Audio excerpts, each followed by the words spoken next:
At 43, my wife got Botox, new clothes, and a life coach who was 28. When I questioned the late-night coaching sessions, she snapped, "You're threatened by my growth." I replied, "No, I'm threatened by his text about your amazing session last night." I tossed her phone on the table. "My name is Dean Callix, and I'm a freelance architect who designs strip malls and office buildings for clients who think marble countertops solve everything. Not glamorous work, but it pays the mortgage on our colonial in Brookfield, Massachusetts, a suburb where everyone pretends their marriages are as pristine as their landscaping. Rhea Morick kept her maiden name when we married 18 years ago.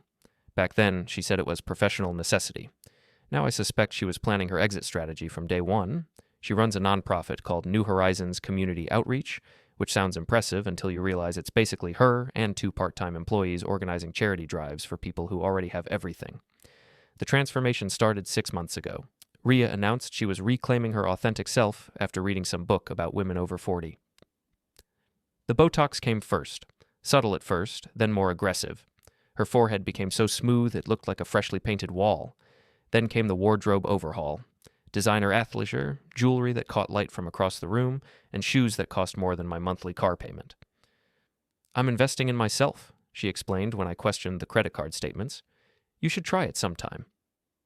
The life coach appeared during week 3 of her makeover. Jace Arnell, and yes, he spells it with a C because apparently regular names aren't enlightened enough. 28 years old, Instagram lean, with the kind of carefully disheveled hair that takes an hour to achieve. He specialized in empowering women to break through limiting beliefs and embrace their highest potential. His website featured photos of him meditating on beaches, hiking mountains, and posing shirtless next to motivational quotes about authentic living.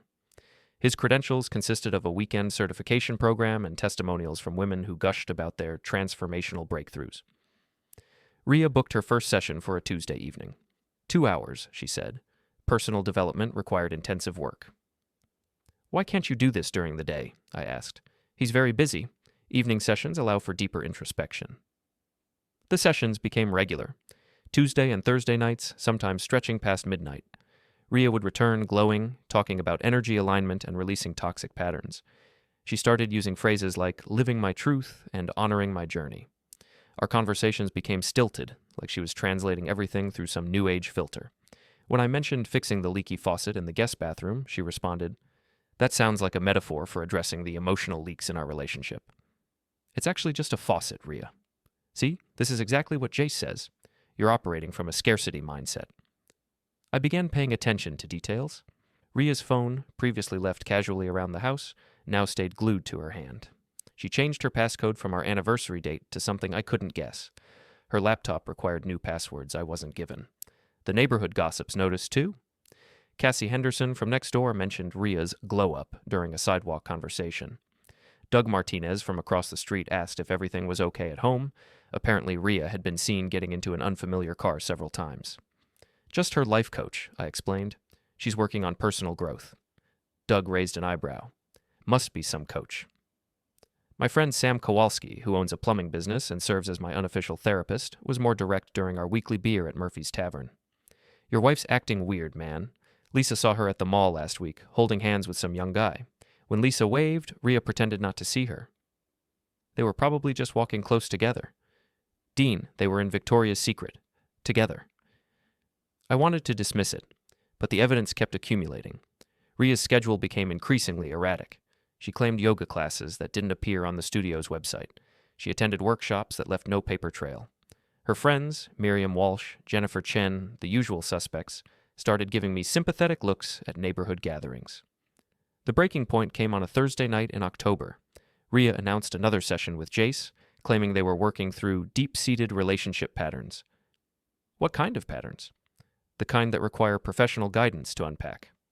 She left at 7 p.m. wearing a new dress I'd never seen, black, fitted, definitely not therapy attire. I waited until her car disappeared around the corner, then did something I'd never done in 18 years of marriage. I checked her phone records online. The bill revealed dozens of texts and calls to Jace's number, often lasting hours. Messages sent at 2 a.m. Calls during times when she claimed to be in meetings. The pattern was unmistakable. I sat in my home office, staring at the evidence on my laptop screen. Outside, the October wind rattled our windows, and I could hear the Hendersons' dog barking at shadows. Everything looked normal from the outside. Suburban house, married couple, comfortable life. but inside, everything had shifted. Rhea returned at 1:30 a.m., slipping through the front door like a teenager sneaking past curfew. Her hair was mussed, her lipstick gone, and there was something on her neck that looked suspiciously like a hickey. "How was your session?" I asked from the living room couch. She jumped, clearly not expecting me to be awake. "Intense. We had a major breakthrough about my people-pleasing patterns." "That's interesting, because according to your phone records, you've been having breakthroughs with Jace about 4 hours every day for the past month." Her face went through several expressions: surprise, calculation, then defensive anger. "You checked my phone records? That's a complete violation of my privacy." "Your privacy? We're married, Rhea. We share a phone plan." "This is exactly what I mean. You're threatened by my growth. You can't handle me becoming my authentic self." "I can't handle you lying to me. There's a difference." She crossed her arms, shifting into full attack mode. "Jace warned me this would happen. He said men often feel intimidated when women start claiming their power." "Jace said that, did he? During which session? The 2-hour one on Tuesday or the 4-hour intensive last night?" "You're being paranoid." "Am I? Because from where I'm sitting, it looks like your life coach is coaching you right out of our marriage." Rhea's expression hardened. "Maybe that's exactly what I need." The words hung between us like a challenge.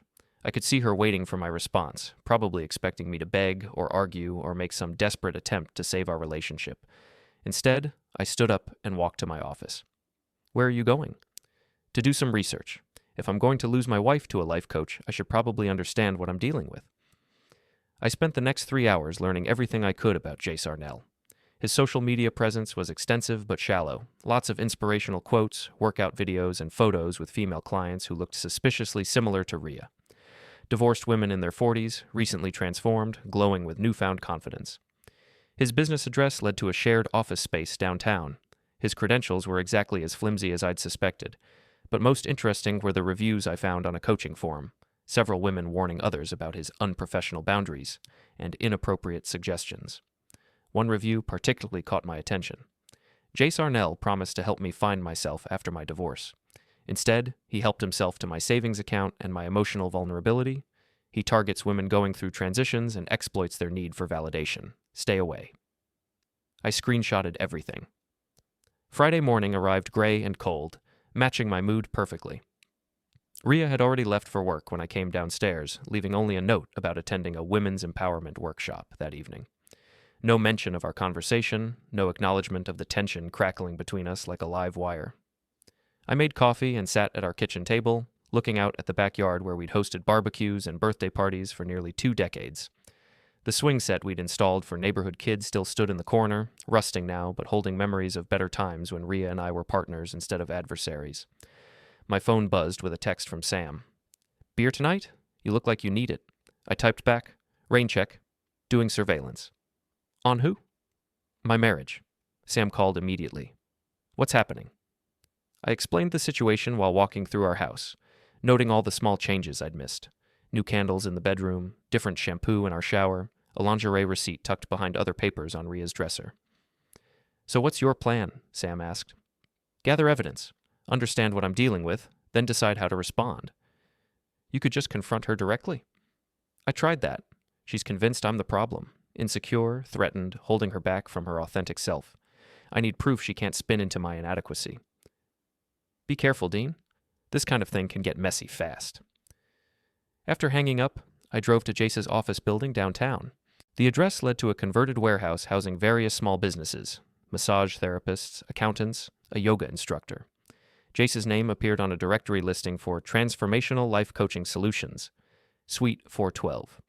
I took the elevator to the 4th floor and found Suite 412, a tiny office with frosted glass doors and cheap furniture visible through the windows. A handwritten schedule taped to the door showed appointments blocked out in 2-hour increments, mostly evenings and weekends. Several slots were marked RM, Rhea Morick. The building's parking garage proved more interesting. I positioned myself across the street with a clear view of the entrance and waited. At 6:47 p.m., Rhea's silver Honda pulled in, followed 3 minutes later by a black BMW I didn't recognize. At 7:15, I watched Rhea and Jace emerge together. He looked exactly like his photos. Tall, lean, with that calculated casual style that screams, "I spend more on hair products than most people spend on groceries." They walked close together, his hand resting on her lower back in a gesture that was definitely not professional. Instead of heading toward the office building, they turned left and entered a wine bar called Meridian. Through the windows, I watched them settle into a corner booth, sitting on the same side like teenagers on a date. I took photos with my phone, feeling simultaneously vindicated and nauseated. This wasn't therapy or coaching or personal development. This was an affair, plain and simple, dressed up in self-help language to make it seem profound instead of sordid. They stayed at the wine bar for 2 hours. I watched Rhea laugh at his jokes, touch his arm, lean in close when he spoke. She looked younger, more animated than she'd been at home in months. Whatever Jace was selling, she was buying enthusiastically. At 9:30, they left together. Instead of returning to their cars, they walked 2 blocks to the Marriott Hotel. I followed at a distance, watching them enter the lobby and disappear into an elevator. I sat in my car for another hour, processing what I'd witnessed. 18 years of marriage, and it had come to this. Surveillance in a hotel parking lot, documenting my wife's betrayal with a man young enough to be her little brother. My phone buzzed with a text from Rhea. Session running late. Don't wait up. I stared at the message for a long time before typing back, take your time. Growth is important. The drive home took 20 minutes through empty suburban streets lined with houses full of families eating dinner, watching television, living normal lives. I envied them their ordinary problems. Homework struggles, mortgage payments, arguments about whose turn it was to take out the trash. At home, I poured 3 fingers of bourbon and sat in my office, reviewing the photos I'd taken. The evidence was clear, but I knew Rhea would find ways to explain it away. Jace was helping her work through relationship issues, and they'd moved to a more comfortable environment. The hotel was just a quiet place to talk. The intimate body language was her becoming more open and authentic. She'd reframe everything through her new age vocabulary, making me the villain for not supporting her journey of self-discovery. Unless I had something she couldn't spin. I opened my laptop and began researching recording devices. If Rhea wanted to claim these were legitimate coaching sessions, she wouldn't mind if I documented them for quality assurance purposes. The next morning, I drove to an electronics store and purchased a small digital recorder, the kind private investigators use with voice activation and 12 hours of storage. The clerk, a kid with purple hair and multiple piercings, didn't ask questions when I explained I needed to document business meetings. Saturday afternoon, while Rhea attended a meditation workshop, I installed the device under our bedroom dresser, positioned to capture conversations in the room where she took her private calls with Jace. The setup was simple. Voice activation would start recording when sound levels reached a certain threshold, then stop after 30 seconds of silence. Rhea returned home glowing with enlightenment, talking about chakras and energy healing. She made dinner, quinoa salad with vegetables I couldn't pronounce, while explaining how processed foods were blocking her spiritual development. Jace says most Americans are poisoning themselves with toxic ingredients, she said, arranging microgreens on our plates like a restaurant chef. It's no wonder we're all so disconnected from our authentic selves. Jace has opinions about our diet now. He has a holistic approach to transformation. Everything is connected, what we eat, how we think, who we surround ourselves with. And who do you surround yourself with, Rhea? She paused, holding a serving spoon suspended over the salad. People who support my growth. People who want to see me succeed. As opposed to people like me? I didn't say that. You didn't have to. That night, Rhea took a long phone call in our bedroom, speaking in hushed tones I couldn't quite hear through the closed door. The recorder would capture everything, giving me the evidence I needed to cut through her justifications and deflections. Sunday morning, while Rhea attended yoga class, I retrieved the device and connected it to my laptop. The file contained 47 minutes of conversation, crystal clear audio that left no room for interpretation. I put on headphones and pressed play. The conversation started innocuously enough. Rhea discussing her week, mentioning stress at work and tension at home. Jace's voice came through clearly, smooth and practiced, with the kind of carefully modulated tone that suggested he'd had this exact conversation with other clients. Tell me more about the resistance you're experiencing, he said. When people in our lives push back against our growth, it usually reflects their own fears and limitations. Dean keeps questioning everything. Where I go, who I'm with, how I spend my time. It's suffocating. That's a common pattern. When one partner evolves, the other often tries to pull them back to maintain the status quo. It's unconscious, but it's also selfish. I paused the recording, anger building in my chest like pressure in a boiler. This kid was systematically turning my wife against me, framing our 18-year marriage as an obstacle to her self-actualization. The conversation continued for 20 minutes, with Jace positioning himself as Rhea's ally against my alleged emotional manipulation. He used phrases like toxic dynamics and codependent patterns, making our relationship sound like a psychological disorder requiring treatment. Then the tone shifted. "You know how much you mean to me," Jace said, his voice dropping to something more intimate. "These sessions have become the highlight of my week." "Mine too. I've never felt so understood." "You're an incredible woman, Rhea. Strong, intelligent, beautiful. You deserve someone who sees that." "Someone like you?" There was a pause, then the unmistakable sound of movement, fabric rustling, quiet murmurs that made my stomach turn. The conversation became fragmented, whispered endearments, soft laughter, and sounds that left no doubt about what was happening. I fast-forwarded through the intimate portions, stopping when their voices became clear again. "This feels so right," Rhea was saying. "For the first time in years, I feel alive." "You're discovering who you really are, the woman you were before marriage and compromise and settling for less than you deserve. I can't keep pretending everything's fine at home." "You don't have to pretend anything. You have choices, Rhea. You always have choices." "What are you suggesting?" "I'm suggesting you stop living someone else's life and start living your own." The recording ended there, leaving me staring at my laptop screen with a mixture of rage and heartbreak. This wasn't just an affair, it was a systematic dismantling of our marriage, orchestrated by someone who specialized in exploiting vulnerable women. I copied the audio file to a secure folder and began planning my response. Rhea had rewritten our history, casting me as the villain in her transformation story. But I had evidence that revealed the truth. Her growth was really just an elaborate justification for betrayal. Monday morning, I called in sick to work and drove to downtown Boston. Jace's social media had revealed his favorite coffee shop, a trendy place in the North End where he posted photos of himself looking contemplative over artisanal lattes. I found him at a corner table, typing on a MacBook covered with inspirational stickers. Up close, he looked younger than his photos suggested, with the kind of smooth skin and perfect teeth that come from good genetics and expensive maintenance. I approached his table carrying my own coffee, positioning myself where he couldn't avoid seeing me. "Jace Arnell?" He looked up, immediately wary. "Do I know you?" "I'm Dean Callix, Rhea's husband." His expression shifted through several phases: recognition, calculation, then a practiced smile that probably worked on his female clients. "Dean, Rhea's told me so much about you. Please sit down." I remained standing. "I bet she has. All part of the coaching process, right? Understanding her relationship dynamics?" "Exactly. My work requires a holistic approach to—" "Cut the garbage, Jace. I know what you're doing." His smile faltered slightly. "I'm not sure what you mean." "I mean you're running a scam. You target women going through midlife transitions, convince them their marriages are holding them back, then position yourself as the solution to their problems. That's a serious accusation. It's a serious crime. Fraud, emotional manipulation, probably tax evasion, since I doubt you're reporting all your income." Jace's composure cracked. "Look, whatever problems you and Rhea are having, the only problem I have is some kid with a weekend certification destroying my marriage for profit."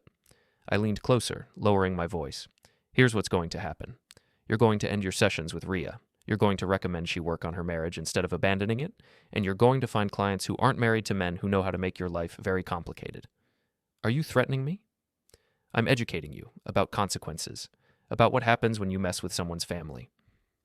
I left him sitting there, probably calculating whether I was serious enough to follow through on my implied threats. The answer was yes, but he'd figure that out soon enough. That evening, Rhea announced another session with Jace. "We're working through some breakthrough material about relationship patterns." "What kind of patterns?" "The kind that require professional guidance to understand." She left at 7 p.m., wearing another new outfit I'd never seen. I waited 30 minutes, then drove to Jace's office building. Both their cars were in the parking garage, but the building directory showed his office was dark. I checked the wine bar where I'd seen them before. Empty. The hotel lobby revealed nothing, but as I was walking back to my car, I spotted them through the window of an upscale restaurant 3 blocks away, sharing dinner like a couple celebrating an anniversary. I took more photos, documenting their timeline for future reference. Whatever game they were playing, I was building a comprehensive record of their moves. My phone buzzed with another text from Rhea. "Session running very late. Major breakthrough happening. Don't wait up." I stared at the message, then at the photo I'd just taken of her feeding Jace dessert across a candlelit table. I typed back, "Take all the time you need. Breakthroughs are important." But this time, I added something else. "P.S. The recording device under our dresser captured some interesting breakthrough material from last night. We should probably discuss your coaching techniques when you get home. I hit send and waited. My phone rang 30 seconds after I sent the text. Rhea's name appeared on the screen, and I could practically feel her panic radiating through the cellular network. "What recording device?" she demanded, skipping any pretense of greeting. "The one that captured your coaching session last night. Very thorough documentation of your breakthrough work." "You recorded me without my consent? That's illegal." "Actually, it's not. Massachusetts is a two-party consent state for phone calls, but recording conversations in your own home is perfectly legal. I checked with a lawyer friend." Silence stretched between us, broken only by background noise from the restaurant where she was presumably still sitting across from her life coach. "We need to talk," she said finally. "I agree. Come home, alone." "Jace thinks we should all sit down together and discuss this maturely." "I'm sure he does, but this conversation is between husband and wife, not husband-wife and the guy she's sleeping with." Another pause. "I'll be there in an hour." "Looking forward to it." I drove home and spent the time preparing for what would either be the end of our marriage or the beginning of its salvation. I printed screenshots of Jace's questionable credentials, reviews from his previous clients, and photos from their dinner dates. I transferred the audio recording to my laptop and set up speakers for optimal clarity. Rhea arrived at 10:47 p.m., entering through the front door like she was walking into a courtroom. Her face had that frozen quality that comes from too much Botox and too much stress, making her expressions seem artificial and distant. "Where's the device?" she demanded. "Sit down first. We're going to have a real conversation for once." She remained standing, arms crossed defensively. "You violated my privacy. You spied on me like some paranoid stalker." "I documented evidence of adultery. There's a difference." "It's not adultery. It's personal growth." "Is that what you call it when you're in bed with your life coach?" Her composure cracked slightly. "You don't understand the work we're doing." "I understand perfectly. You're having an affair with a con artist who targets vulnerable women, and you're using therapy language to make it sound profound instead of pathetic." I gestured toward the couch. "Sit down, Rhea. Let's listen to your breakthrough session together." She reluctantly sat on the edge of the cushion, poised to flee. I started the audio playback, watching her face as Jace's voice filled our living room with his practiced manipulation techniques. When the recording reached the intimate portions, Rhea's face turned red. "Turn it off?" "Why?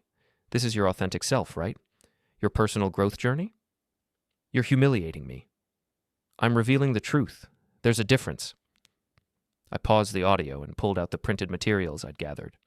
"Let's talk about your life coach's qualifications. Weekend certification program, no advanced degrees, no licensed therapy credentials. And here are reviews from previous clients warning other women about his unprofessional boundaries." Rhea glanced at the papers but didn't pick them up. "Those could be fake." "They could be, but they're not. Just like your coaching sessions could be legitimate therapy, but they're not." I showed her the photos from their dinner dates. "This is what professional coaching looks like? Candlelit dinners and hotel visits? You followed me. I documented your activities. Since you were lying about them, I needed to establish facts." She stood up abruptly, pacing toward the window. "This is exactly what Jace said would happen. You can't handle my growth, so you're trying to tear me down." "Jace said that because he's following a script. This isn't the first marriage he's destroyed, Rhea. Check the reviews. Talk to his previous clients. You're not special. You're just his current target." "That's not true." "Then explain the pattern. Older women going through transitions, recent divorces or midlife crises, women with money and emotional vulnerability. He finds them, convinces them their relationships are toxic, then positions himself as the solution." I pulled up Jace's social media on my laptop, showing her photos with previous clients who looked remarkably similar to her. Same age range, same demographic, same transformation story. "You're not discovering your authentic self, Rhea. You're following a playbook." She stared at the screen for a long moment, and I could see doubt creeping into her expression. "Even if that's true," she said quietly, "it doesn't change how I feel." "How do you feel?" "Alive, appreciated, desired." "When's the last time you made me feel any of those things?" The question hit harder than I'd expected. "When's the last time you gave me the chance? You've been so busy growing and evolving and finding yourself that you forgot we were supposed to be doing this together." "We grew apart." "No, you grew away. There's a difference." I closed the laptop and looked at her directly. "I'm not perfect, Rhea. Our marriage isn't perfect, but it was real, and it was ours, and it deserved better than being traded in for some kid's validation." She sat back down, and for the first time in months, she looked like the woman I'd married instead of the stranger she'd become. "What happens now?" she asked. "That depends on what you want to happen." "I don't know anymore." "Then figure it out. But do it honestly, without Jace's script influencing your decision." She nodded slowly. "I'll think about it." "Think fast. Because if you choose him, I'm not waiting around to be your backup plan." She left that night, claiming she needed space to process everything. I didn't hear from her for 3 days. Rhea's silence stretched into the weekend, broken only by a text Friday afternoon. "Staying at Miriam's. Need time to think." Miriam Walsh lived 2 streets over in a house that looked like a magazine spread. Perfect landscaping, perfect furniture, perfect life that had survived her husband's midlife crisis 3 years earlier. She'd become Rhea's confidant during the transformation, offering advice about self-care and personal empowerment. I spent Saturday morning doing yard work, trying to maintain some semblance of normal life while my marriage disintegrated. The physical activity helped channel my frustration, but I couldn't escape the neighborhood gossip network that operated through casual encounters at mailboxes and sidewalks. Cassie Henderson appeared while I was raking leaves, carrying her small dog, and wearing the expression of someone bursting with information. "How's Rhea doing?" she asked with false concern. "I heard she's been staying at Miriam's." "She's working through some things." "With her life coach?" The question carried implications that made my jaw clench. "What do you mean?" "Oh, nothing specific. It's just that Doug saw them together again yesterday at that new spa downtown. They looked very close." I continued raking, but my movements became more aggressive. People see what they want to see. "Of course. I'm sure it's perfectly innocent. Although," she paused dramatically. "Jennifer mentioned seeing them at the farmer's market last weekend, and they were definitely holding hands." After Cassie left, I called Sam. "I need to do something before I lose my mind." "What kind of something?" "The kind that sends a message. Dean, whatever you're thinking, I'm thinking about visiting Jace's apartment, having a conversation about professional boundaries." "That's a bad idea." "Probably. But I'm past caring about good ideas." Sam arrived 20 minutes later with coffee and the voice of reason. "Talk me through this. What's your actual goal?" "I want him to understand there are consequences for destroying people's marriages." "And then what? You think Rhea comes running back because you scared her boyfriend?" "I think she needs to see who he really is when he's not performing his life coach routine." Sam studied my face. "You're not going to let this go, are you?" "Would you?" He sighed. "What do you need me to do?" Jace's address came from a reverse phone lookup, a converted warehouse in Somerville that housed young professionals who couldn't afford Boston proper. The building had minimal security and the kind of industrial aesthetic that looked edgy in photos but felt cold in person. We found his apartment on the 3rd floor, identifiable by a doormat that read, "Good vibes only," in flowing script.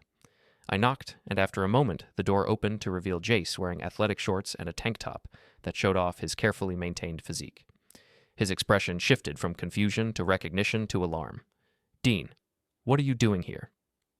"We need to finish our conversation from the coffee shop." "This isn't appropriate. I'm going to call the police." "For what? Talking? I thought you believed in honest communication." Sam stepped into view. "We just want to chat, man. Nothing dramatic." Jace looked between us, calculating his options. "Fine, but make it quick." The apartment was exactly what I'd expected. Minimalist furniture, inspirational artwork, and a bookshelf full of self-help titles. A laptop sat open on the coffee table, displaying what looked like a client scheduling system.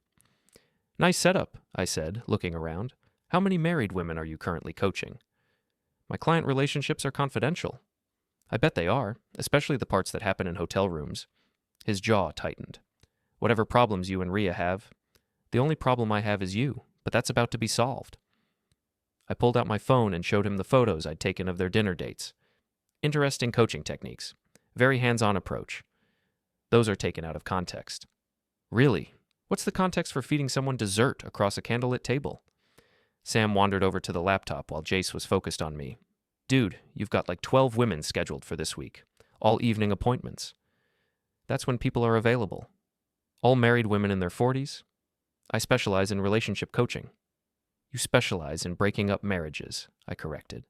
"It's your business model." I moved closer, and Jace backed toward the window. "Here's what's going to happen.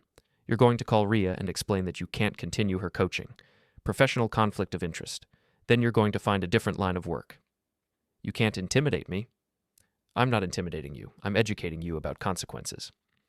I picked up one of his self-help books, something about authentic living, and flipped through the pages.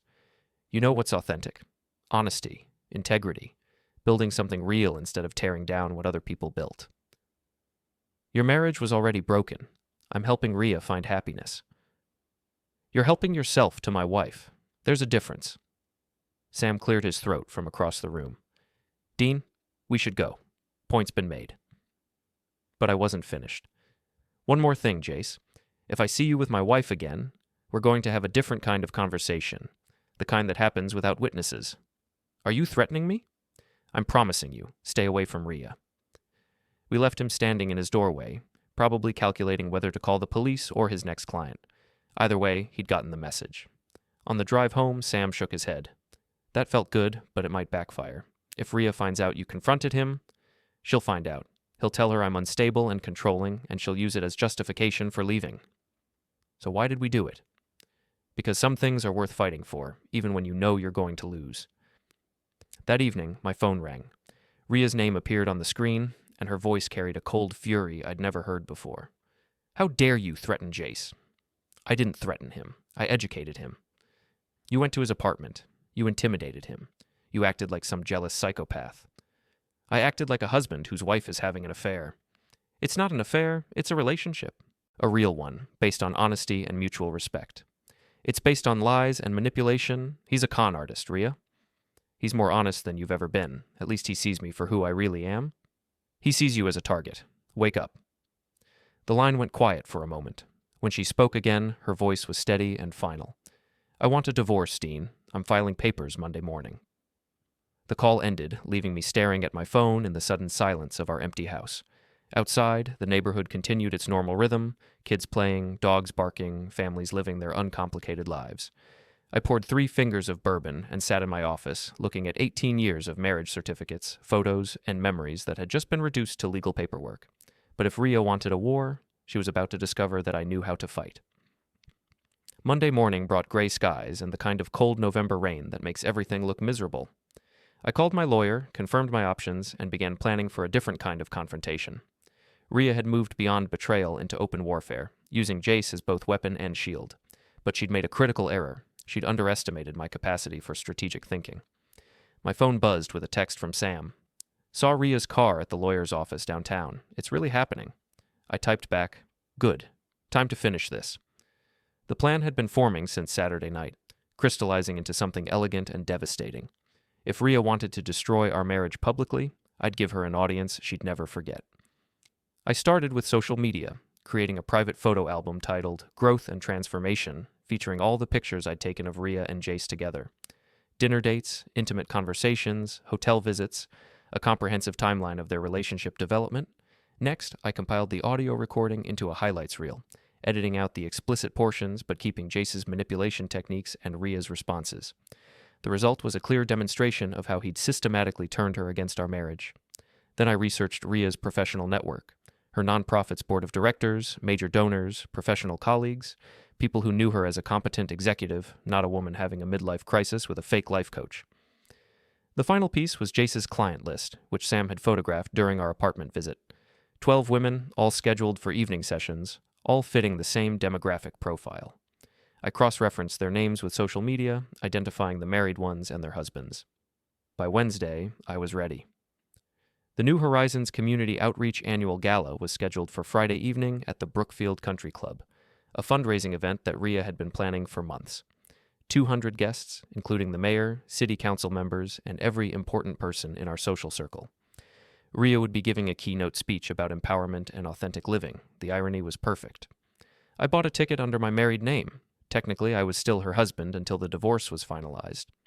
The seating chart showed me at table 12, surrounded by neighbors who'd been whispering about our marriage for weeks. Friday afternoon, I received a text from Rhea. Don't come tonight. It would be inappropriate given our situation. I replied, wouldn't miss it. Looking forward to your speech about authentic living. The country club buzzed with pre-event energy when I arrived at 6 p.m. Rhea stood near the entrance greeting guests, wearing a black dress that probably cost more than my monthly salary. She looked stunning and confident, the picture of a woman who'd successfully reinvented herself. Jace lurked nearby, positioned as her unofficial escort but maintaining enough distance to seem professional. He wore a suit that looked expensive but didn't quite fit right, like he'd borrowed it from someone with different proportions. When Rhea saw me, her smile faltered momentarily before snapping back into place. "Dean, I asked you not to come. I bought a ticket months ago. Seemed wasteful to miss your big night." Jace stepped closer, probably trying to look protective. "Maybe it would be better if you left. Maybe it would be better if you minded your own business." Several guests had noticed our interaction, and I could see phones being discreetly positioned to capture any drama. Perfect. I found my assigned table and settled in for the evening's entertainment. Dinner passed with the usual country club fare and polite conversation about local politics and real estate values. My table mates, mostly neighbors, kept glancing at me with mixture of curiosity and sympathy. "How are you holding up?" asked Jennifer Chen, who lived 3 houses down and had been friends with Rhea for years. "Never better. Tonight should be very illuminating." At 8:30, the program began. The nonprofit's board chair introduced various speakers, building toward Rhea's keynote address. I used the time to set up my laptop and connect to the venue's Wi-Fi network. When Rhea took the stage, the room fell silent. She looked radiant under the spotlights, every inch the successful executive who'd overcome personal challenges to find her authentic self. "Good evening, everyone. Thank you for supporting New Horizons and our mission of community empowerment." Her speech was polished and inspiring, full of language about growth, transformation, and the courage to change. She talked about breaking free from limiting beliefs and toxic relationships that hold us back from our potential. "Sometimes," she said, looking directly at me, "we have to make difficult choices to honor our truth and embrace the life we deserve." The audience responded enthusiastically, applauding her wisdom and strength. Several people glanced at me with expressions that clearly said, "Poor Dean," unable to support his wife's growth. When she finished speaking, I stood up and began clapping slowly, loudly enough to draw attention. Inspiring speech, Rhea. Really authentic. The room went quiet, sensing drama. Rhea's microphone was still active, so my voice carried clearly through the speakers. "Since we're talking about authenticity and truth," I continued, "maybe we should share some examples of your personal growth journey." I opened my laptop and connected it to the projection system I'd tested earlier. The screen behind Rhea filled with photos of her and Jace at various romantic locations. Gasps echoed through the room. Rhea's face went white as she realized what was happening. "This is what empowerment looks like," I announced to the crowd. "My wife's life coach helping her break free from the toxic relationship of marriage through intensive evening sessions." More photos appeared. Hotel visits, intimate dinners, hand-holding at the farmer's market. The timeline was unmistakable, showing a clear progression from professional coaching to personal relationship. "Dean, stop this," Rhea said into the microphone, her voice shaking. "Why? This is your truth, isn't it? Your authentic self?" I played the audio recording, Jace's voice filling the room as he systematically dismantled our marriage while positioning himself as Rhea's savior. The intimate portions had been edited out, but his manipulation techniques were crystal clear. The audience sat in stunned silence, watching 18 years of marriage implode in real time. Several people were recording with their phones, ensuring the moment would live forever on social media. Jace tried to reach the projection equipment, but Sam appeared from somewhere in the crowd to block his path. "Let the man finish his presentation." I advanced to the final slide, a photo of Jace's client list with names highlighted. For anyone wondering if this is an isolated incident, here are 12 other women currently receiving similar coaching services. All married, all evening appointments, all following the same transformation playbook. The room erupted in whispers and shocked conversations. I could see several husbands in the audience checking the names against their own wives' recent behavior patterns. "That's enough," Rhea shouted into the microphone. "Security." But there was no security to speak of. This was a non-profit gala, not a rock concert, and the damage was already done. I closed the laptop and walked toward the exit, pausing at the stage where Rhea stood frozen in humiliation. "You wanted authentic living," I said quietly, just for her. "Congratulations. Everyone now knows exactly who you really are." The last thing I saw was Jace trying to comfort her while she sobbed into his shoulder, surrounded by 200 people who would never look at either of them the same way again. Outside in the parking lot, Sam was waiting by my car with 2 bottles of beer. "Well," he said, handing me one, "that was definitely something." "Think I went too far?" "Probably, but she had it coming." We stood in the cold November air, drinking beer and watching guests stream out of the country club, all talking animatedly about what they'd just witnessed. My phone buzzed with a text from an unknown number. "This is Jace. You've destroyed everything. I hope you're satisfied. I typed back, I'm satisfied that everyone knows the truth. Growth is painful, but it's also necessary.